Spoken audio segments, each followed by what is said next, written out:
Hey guys, hey, this is Anne-Marie and this is the Anti-HR channel. And on this channel, I try to share information that will teach employees how to understand their workplace rights and assert those rights if they are being violated. Now more than ever, it is imperative that employees understand their workplace rights, especially Black employees and particularly Black women.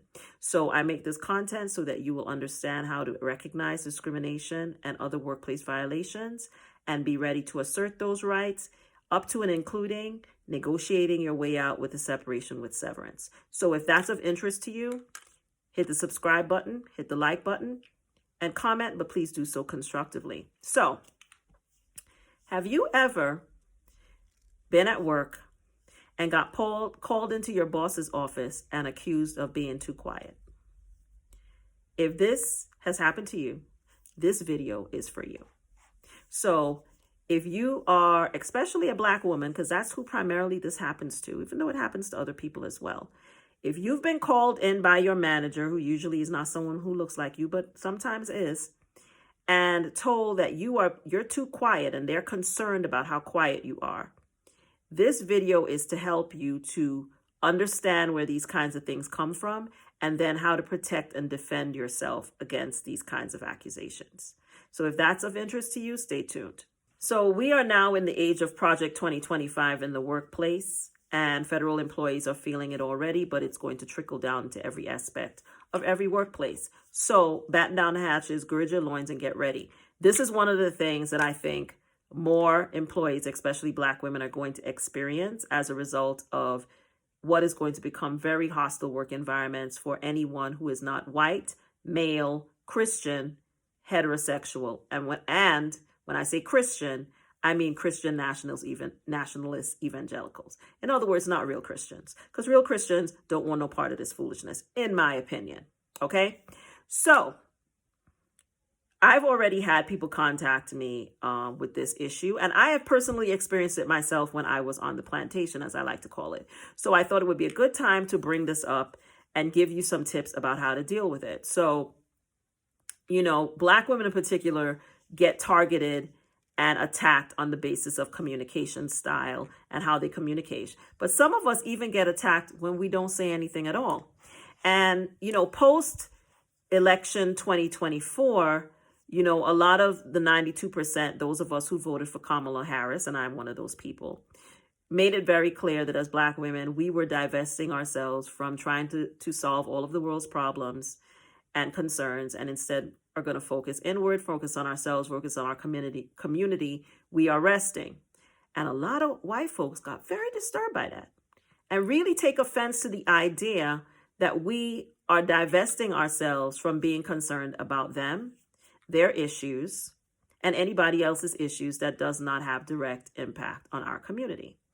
And so one of the things that I expect as a result of this that's going to happen is that there are those who are going to seek to attack even those amongst us who choose to say less, do less, say less, engage less, which is the best way to deal with most of them, right?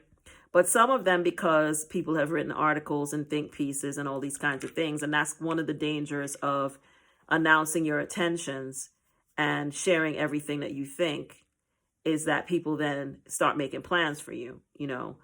It's a good idea a lot of times to move in silence and just do what you intend to do and keep it off of social media. But in an environment, in a world where people feel the need to share everything and say everything, here we are. So in response to, people posting on social media their intention of minding their business, resting, Black women are experiencing in their workplace being accused of being too quiet. So let's first talk about what you should do if you get accused of being too quiet. Now, the first thing, and y'all know what I'm going to say. If you've been following me, you know the first thing I'm going to say is what? Document. Got to document. This is the age of documentation. If you want to not have to deal with a lot of these shenanigans in the workplace, you got to write shit down, okay? So the first time you get accused of not speaking enough, you need to pull out your notepad and start writing, okay? And what you want to ask them is what they mean, and to give you examples of the issue that they feel you're not speaking enough is creating. Now, obviously, there are environments in which when you're at work, you actually are required to speak, right? If you're in a meeting and someone asks you a question, if you are in the lead on a project and you have to present it. So it's not okay to become, not verbal and not communicative in the context of doing your job. But I'm talking about those of us who choose to not socialize, to not go to coffees after work, to not go to happy hour, not to go to coffees at lunchtime, not to go to happy hour with people, not to socialize, to go to work, do our jobs well, and then go home and mind our business. That's what I'm talking about. So if you have become a person, especially post-election, who has decided to do less socializing or no socializing, to skip the company party and the cake in the conference room, and to instead get your work done and mind your business, and you have gotten called in by your manager because of that, you have a right to push back on that, right? And so here are some tips for doing that. So the first thing you want to do is to document the accusation, right? And ask your manager, whoever is bringing this to your attention, to explain to you not only what the concern is, but how this concern impacts your work performance and how it is causing any problem for them as the manager or for the company. And write it down. The second thing you want to do is you want to spend some time observing your work environment. So after you have this conversation with your boss, I want you to start carefully paying attention to whether or not other people on your team are being required to do the same thing. You might even ask people if they've had these conversations, because I'm sure there are other introverted, quiet people on your team. Seek those people out, identify who those people are, especially if they don't look like you, and observe and write down your observations. It's not just to observe them, but write down your observations, because as I always tell you, it's not only important to document how your boss treated to you, but it's important to document how your boss treats other people, because that's what allows you to compare and contrast and determine whether in fact you are being treated differently. Okay. So is this requirement of social ability and friendliness something that is being required of you, or is it being required of everyone else? So for example, if you work in an environment where customer service is an important thing and you have to interact with customers by phone and in person, I can understand if your manager feels that you're not being social enough with customers, where they might ask you something. But I'm talking about a situation in which you are doing your job and living up to the expectations of your job. You're just choosing to interact less with your peers at times that really have nothing to do with work. And you get called out and told that you're being too quiet, right? Or that you're not being sociable enough. That's what I'm talking about. So you want to observe then if the same requirement is being made of everyone else. Now, I want to make something very, very clear. Your boss has no right, your company has no right to mandate that you have to be friends with the people in your job. You have no requirement, or you have no expectation to have to be friends with the people that you work with. You need to be collegial, you need to be collaborative, you need to be sociable enough to get along with everyone in a professional and friendly manner.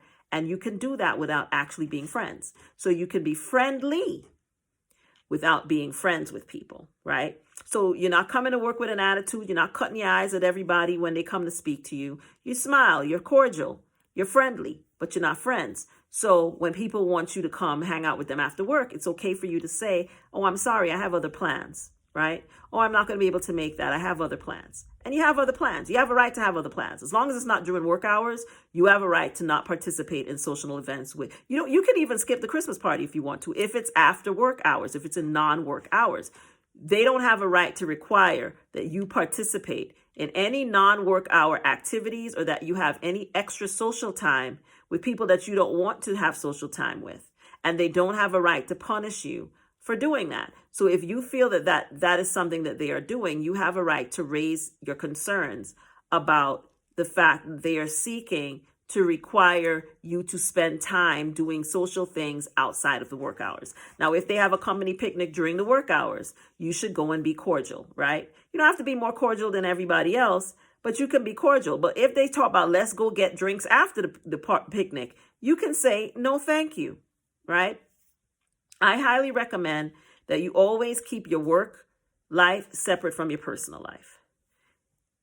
there's a saying, you don't shit where you eat. I strongly believe in that principle. I believe that people should not get too socially involved with people that they work with. I am not a big fan of people dating people that they work with. That's just my personal thing. You definitely shouldn't get involved with anybody that is subordinate to you in the workplace, even if there's not written policy about it. You should not do that. If you do, you should make sure you notify HR and make people aware so that you're not accused of sexual harassment and other issues later. And you should also be very careful about being too sociable, because people will often use the things that you think you're telling them on a friend basis against you later, especially if they're in supervisory roles, and often even when they're your peers, because they're jealous of you and they don't necessarily want to see you do better than them. So it's very important to have a line between friendship and work. You can be friendly, you can be cordial, but you are not required to be friends with people, and your job doesn't have any right to mandate that. So is there a hard and fast law that says they can't do it? No, not per se, but they don't have a right to expect you or require you, right? And so you have a right to ask, if someone brings that up, what policy says that I'm required to spend time with people after work? Can you direct me to that? Are you telling me that as a way for me to keep my job that I have to be friends? And document the things that they say, right? Ask those questions. If they're telling you that that it's a problem because you're not socializing with people, right, after work hours, you need to document and ask those questions, and ask them in writing, right? If someone calls you into their office and says these things to you, go back to your desk and write an email and say, we had this meeting, this is what you said, and here are what my concerns are. You implied that I have a requirement, that my job requires that I do X, Y, Z. I would like to be pointed to the policy that says I'm required to do that. I believe that I'm friendly, cordial, collaborative with all of my colleagues. If you feel that I'm not being friendly, collaborative with my colleagues, please indicate the incidents where you feel that I was not, because I'm not clear from what you said what those incidents are. Put everything in writing. Don't let people accuse you of anything at work that talks or calls your performance into question that you don't put in writing. So even if your boss says it verbally, go back to your office and write them a message so that you can record your understanding of what they said. So if they tell you that it's a problem that you're not being sociable enough or friendly enough, make them define what that means and make them do it in writing.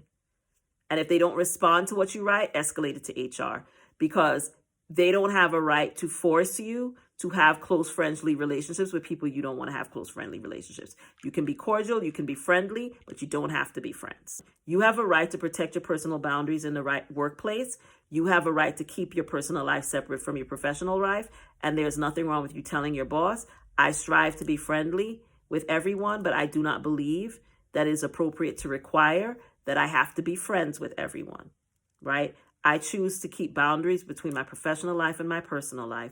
And that is why I choose to take any free time I have and spend it with my family and my actual friends. This is why I leave every day at 5 o'clock. This is why I decline to spend a lot of time doing after hours things that don't involve a client or directly involve my job, because I prefer to spend my free time with my family and my actual friends, not my coworkers. And you have a right to say that. And if they try to penalize you for that, you have a right to complain, because they don't get to tell you that you have to be friends with your coworkers. You can be friendly, you can be cordial, you don't have to be friends. Now, one special caveat. Do not ever let anyone in your job, whether being friendly, joking, or whatever, draw you into any political discussions, especially in this climate. Don't do it. If they try to make a joke, they make a comment, whatever it is, you stop laughing and you tell them, I don't think it's appropriate to discuss politics at work, so I'm going to have to withdraw from this conversation, and you remove yourself. Do not get into politics or political discussions in your work environment. Trust me. Just take this solid from me. Don't do it. Don't let anybody draw you into it. I don't care if it's your boss. I don't care who it is. Don't get drawn. You don't have an opinion about any of that stuff. Keep it to yourself. Just don't comment. Your answer is you don't have a comment and you don't feel comfortable talking about this, so you're going to go get some water. You're going to go get you some coffee. You're going to go do something else, but you're not going to engage. Okay? So the last thing I want to clarify for you guys is the importance of documenting these accusations and being very direct in your response if you are accused of being too quiet or not being sociable enough, to ask them to explain how you're choosing to be quiet and reserved has any negative impact on your work on your work performance and on your interactions with your colleagues. If they tell them that there are people who are made to feel uncomfortable by your silence, you tell them that you would appreciate knowing who those people are, because it's difficult for you to respond to the complaint without any context or any understanding of who it is that feels that way, and that you feel it's unfair for you to be accused of something if you're not going to know who your accusers are. Okay? Throw the principle of due process on their asses and ask to know who's making the complaint, and ask to know exactly how it is negatively impacting anyone if you choose to be quiet and not a social butterfly in the workplace. It's very important to remember that these kinds of accusations at their root is bias, right? And people's desire to control us at work and everywhere else. And so you have a right to push back on that, but you have to push back on it in a smart and professional manner. So what I've just given you is a game plan for how to do that, okay? But you don't have to be social with people that you don't want to be social with. You don't have to be chummy with people that you don't want to be chummy with. You have a right to have boundaries at work. And if your manager tries to turn this into a thing and starts creating a hostile work environment, please feel free to book a discovery call so I can give you some thoughts about how to deal with your specific situation.